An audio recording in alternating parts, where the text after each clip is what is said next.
Hello guys, তোমরা সকলে কেমন আছো? আশা করি ভালো আছো। দেখো আমি আর আমার দিদা টুটুরি করে যাচ্ছি এক জায়গা, দেখতে পাবে আমরা কোথায় যাচ্ছি। এত পরিমাণে বৃষ্টি হচ্ছিল যে কি বলবো, কাল থেকে এরকম বৃষ্টি হচ্ছে, আজকেও প্রচুর পরিমাণে বৃষ্টি হচ্ছে। অবশ্য ভিডিওটা কালকে টোটোতেই ভিজে ভিজে যাচ্ছিলাম।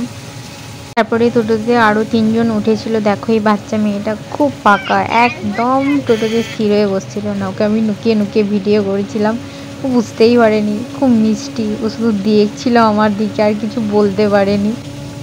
এত ছটফটে, স্থির হয়ে ও বসছিলই না। দেখো বৃষ্টিটা আবার প্রচুর পরিমাণে বেড়ে গেছে, কি বলবো। এই টোটোটা এক জায়গায় এসে দাঁড়িয়েছিল। এই জায়গাটার নাম হচ্ছে জয়রামবাটি, যেখানে আমরা মায়ের ঘাট, মা সারদা দেবীর জন্মস্থান, সেখানে এসে দাঁড়িয়েছিলাম। আমাদের বাড়ি থেকে জয়রামবাটি মাত্র 10 মিনিট আসতে লাগে। ওই বাচ্চা মেয়েটা চেপেছিল না টোটোতে, ওরাই নেমে গিয়েছিল এখানে।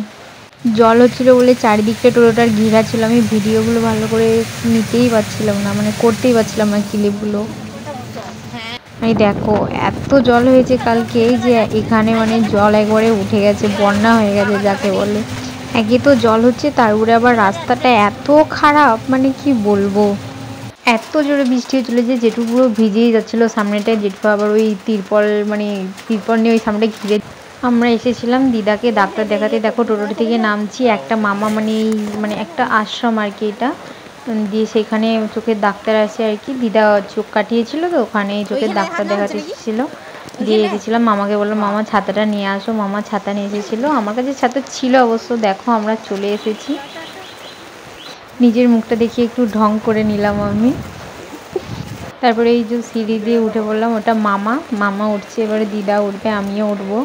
উঠে পড়লাম, আস্তে করে উঠে দিদা।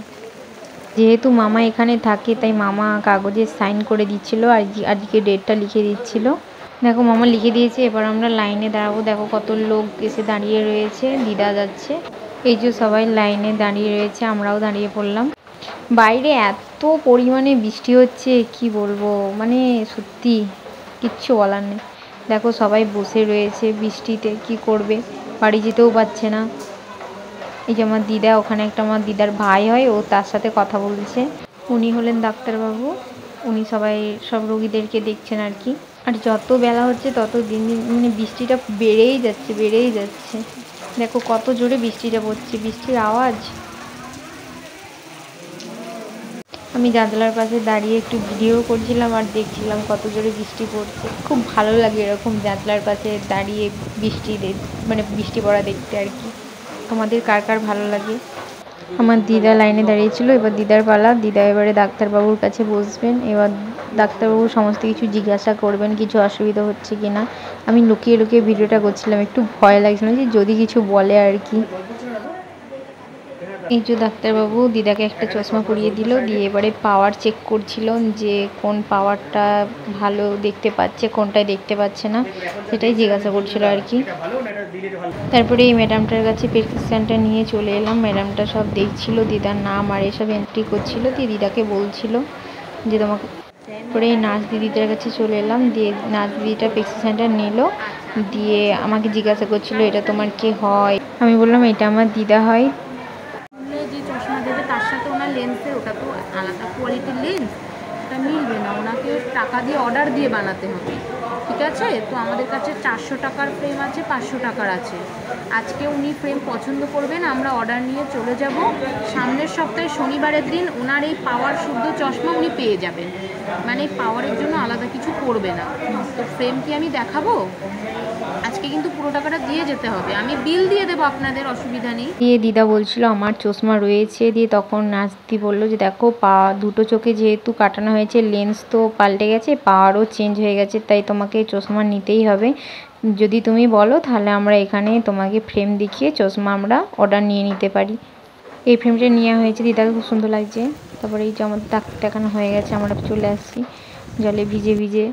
ওই যে ওইখানে যে কালো রঙের তিরপলটা ঢাকা আছে, ওইখানে ওই টোটোটায় আমরা এবারে যে উঠবো। ওখান থেকে আমি দিদাকে মামা বাড়িতে রাখতে যাব। আমি টোটোর কাছে চলে এলাম। ওই যে দিদার মামাও আসছে, দিদা টোটোতে উঠবে। খুলে রাখো মামা। জেঠু মামাকে জিজ্ঞাসা করছিল যে সোজা দিয়ে রাস্তায় চলে গেলে চলে যাওয়া যাবে কিনা। মামা বললো হ্যাঁ চলে যাওয়া যাবে। মামা বাড়ি আসার রাস্তায় উঠে গেছি। দেখো দিদা অনেকদিন ছিল আমাদের বাড়িতে, চোখ কাটিয়ে মনটা খুব খারাপ হয়ে যাবে। দিদা এবার বাড়িতে থাকবে, বেশ দিদা ছোটোবেলা থেকেই না মামা ঘরটা আমার খুব প্রিয়। মানে মামা, দিদা, দাদা এদেরকে খুব ভালোবাসি আমি আর কি ছোটোবেলা থেকে। চলে এলাম মামা বাড়িতে, যে মামা বাড়ির রাস্তায় নেমে পড়েছি। এই যে হেঁটে গাড়িটা দাঁড়িয়েছে, মামা এটা আমার ছোটো মামা। দিয়ে এবার এই যে মামাদের বাড়ি যাব, রাস্তায় হেঁটে হেঁটে যাচ্ছি। দেখো কত লোক যাচ্ছে। খুব চলে এলাম মামাদের বাড়িতে, তাও এখনও বৃষ্টি হচ্ছে। আমার মামাদের অবশ্য একটা মাটির বাড়ি, একটা পাকার বাড়ি। ওই যে আমার ছোটো মামার মেয়ে আসছে, বুনি।